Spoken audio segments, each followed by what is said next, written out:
Those who are not busy with the remembrance of Allah, they're going to be busy with slander.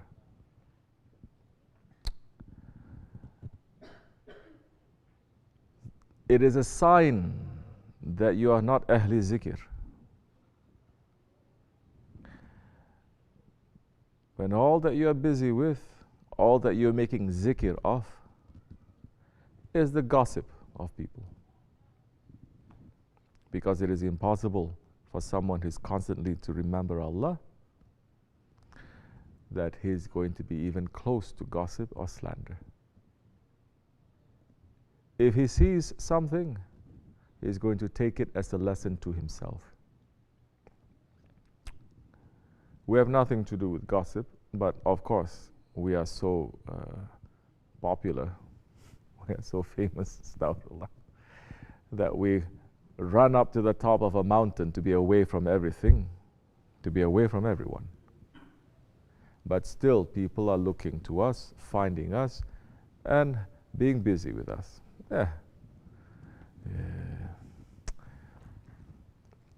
We are thanking our Lord, Allah subhanahu wa ta'ala, for that.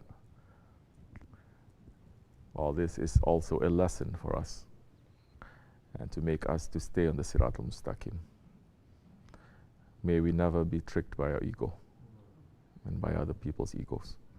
May we always hold on strictly to the rope of our share. So somebody asked a question. That person is asking, how do I reach to certainty very fast? How do I gain very certainty very fast?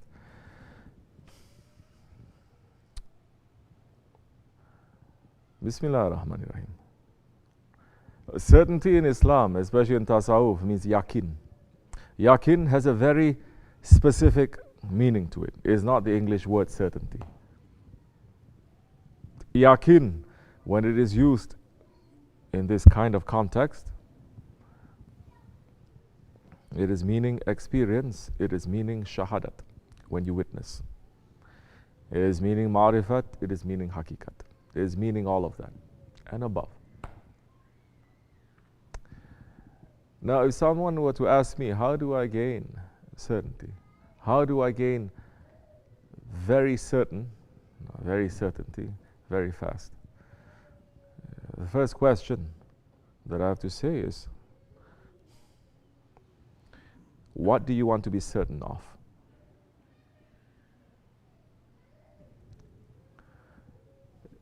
Everyone is going to say Allah. Straight away they're going to jump to Allah subhanahu wa ta'ala.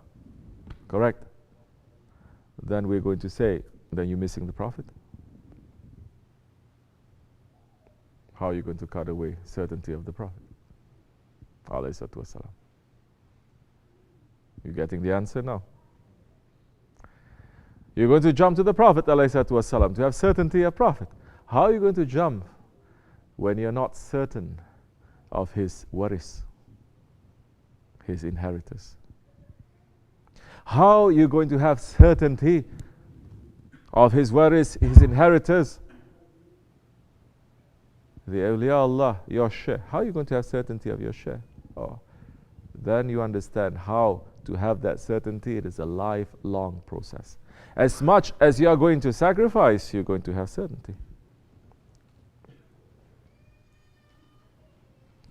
As much as you are going to live the life of a shaheed, that time you will be. Otherwise, this is just talk. Because to reach the certainty of your share, we just finished the khutbah. And what is the khutbah saying? What is the most important thing in the khutbah that is speaking to you? We're asking our murids every day about the sohbah and about the khutbah. Because people are just sitting and they're listening, but it's not reaching into their, definitely it's not reaching to their hearts. But you have to take something away. It has to hook onto your mind and your heart. It has to be something. If it makes sense to you, it's going to give you energy. You're going to chew on it. You're going to remember. You're going to think on it. It's going to start expanding. through the week until the next time you have the sohbet or the khutbah. If that doesn't make sense to you, if there's a question there, definitely is going to hook and you're going to try to find out the answer to that through the whole week or until you see your share. So what is the khutbah saying? What is the thing that is important there, that is speaking to you? Continue your Sheikh's mission. And what is our Sheikh's mission? And how did he reach to his mission? What did he do? He sacrificed. He sacrificed.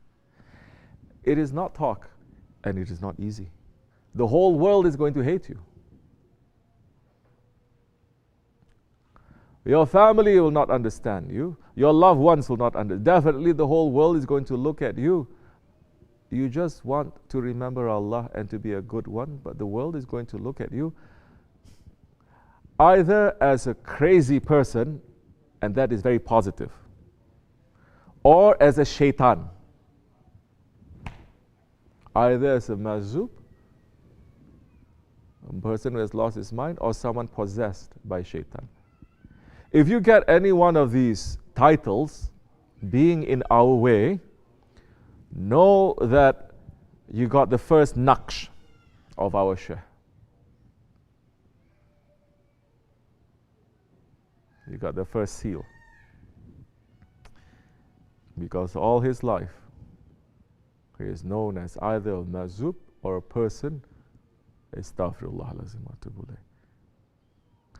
They saying that he is shaitan.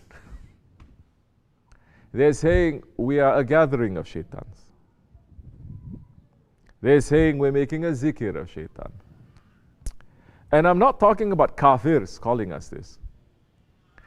I'm not talking about trum, bum, dump talking about this. I'm talking about Muslims. I'm talking about tariqat people. Because those ones, they're not busy with Allah. They're busy with slander and gossip.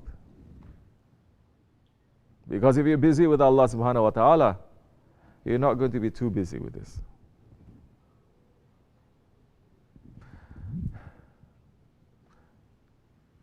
We're keeping to ourselves.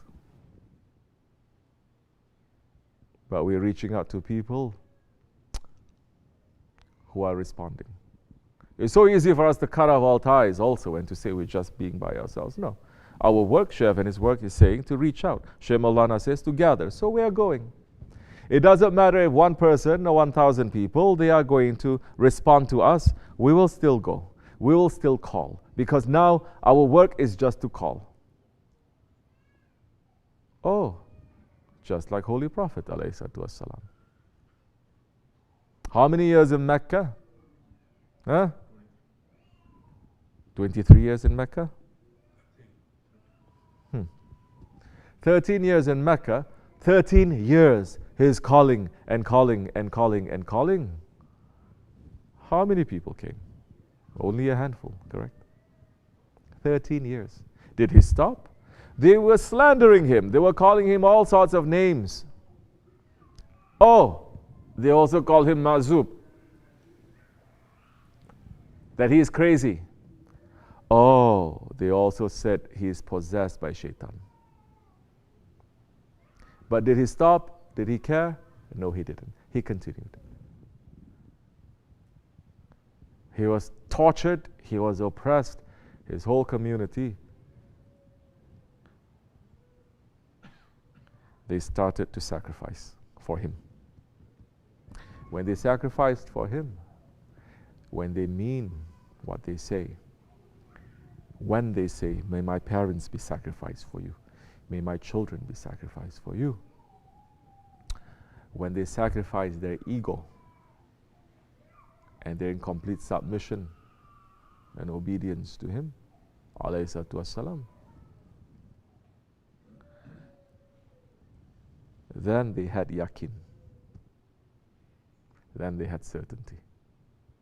With that certainty, they're always moving up and up and up and up.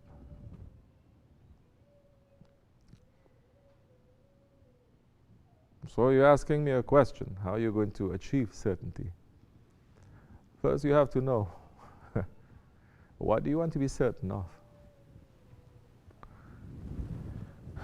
So many Sufis ask this question, and if I ask question to them, what do you want to be certain of? So many, he's going to say Allah. Suddenly they became Wahhabi in split second from Sufi to Wahhabi. Allah. What happened to Prophet? 124,000 prophets there. What happened to Habibullah alayhi salatu wasalam?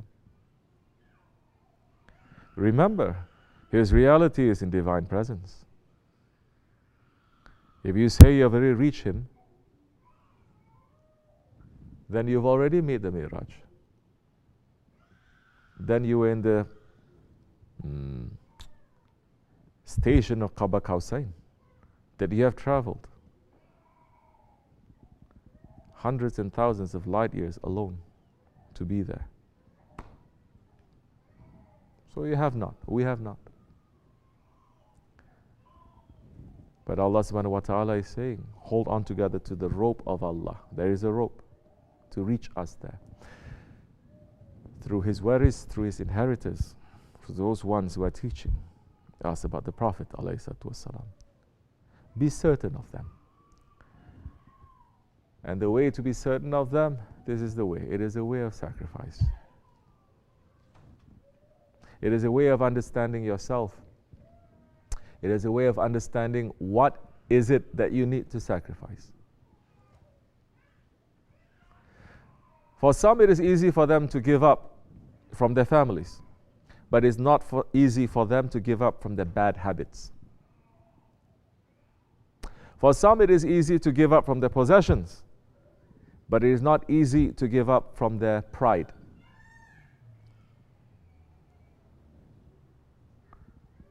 So, if you understand, if we understand ourselves, if we are here saying that to know Allah you have to know yourselves, and we are understanding ourselves, then we have to know what is it in ourselves that is stopping us from having certainty to our share, fixing it every day, fixing it every time. As fast as you are fixing it, that much fast, you are going to be in certainty. Well, let me tell you something.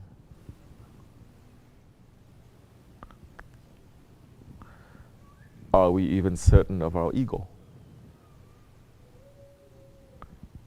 Have we witnessed our ego? Have we witnessed the shaitan that is holding our ego, guiding our ego? Have we witnessed, and are we certain of this dunya? Are we certain of our desires? Have we reached yakin to our desires? If we haven't, then we have some ways to go.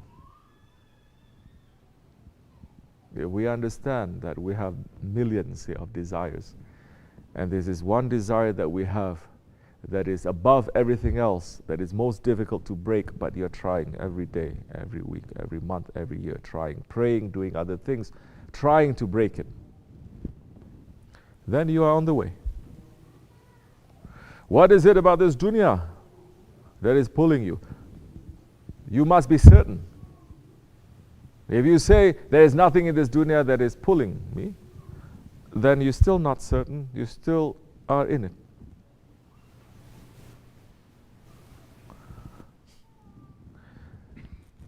Because in this way, the sincerity, it is very important. Don't look, oh, I'm only making one step, I'm making 2 steps. You make 1 step sincerely, then it is very easy for them to take 10 steps to you. But you have to take that 1 sincere step, and you have to work on it. It's very easy for them. It is very difficult for us, maybe. Very difficult. Sometimes we cannot get rid of those things whole lifetime, correct? We cannot. Let's be sincere. But if we are sincere and we are certain of our share, that time is very easy for them to take us. As long as we are working against our ego. The minute we are giving in to our ego and letting it, we're giving in to the ego of other people. It's not just your ego. When you are giving in to these desires or this dunya, and it comes with hundreds and thousands of tricks. In these days, people are saying, no, I have no ego. So easy they're saying that. Person who says he has no ego, that is showing their ego is up to Sidratul Muntaha. It's like the person who is drowning and he says, what? I'm not thirsty. He's filled with water, but he doesn't know.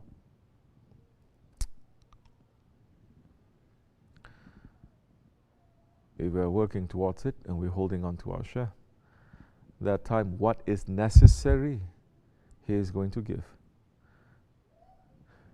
Because His certainty must reach us to something also. The certainty of the Holy Prophet ﷺ, all the Sahabi Kiram, it is not just for them to go to Jannah, no? Was it? Did all 124,000 Sahabi Kiram, the companions, were they only there in obedience to Allah and His Prophet, only for their own personal gain, personal benefit, personal spirituality, personal yakin? Were they doing that? What were they doing? Learning to benefit other people. That's one of the things. But no, that's not the answer I'm looking for. What were they doing? Think. Connect the things that we have been talking about. What is the khutbah saying?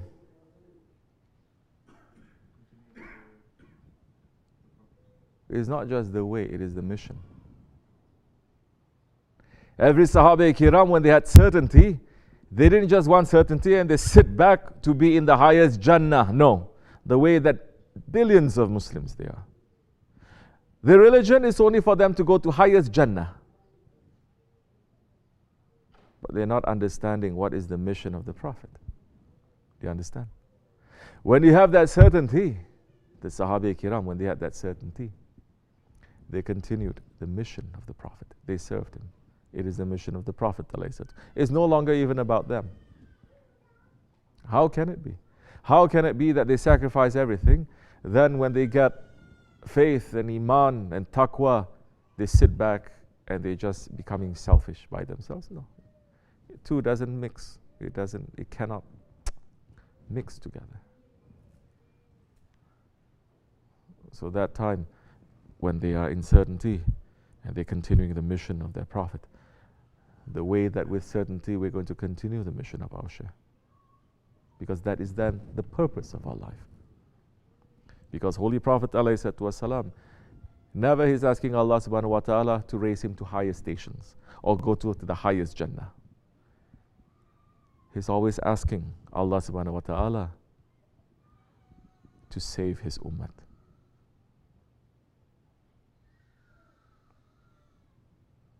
So where are we in this now? Something to think about. This much is enough. Al-Fatiha.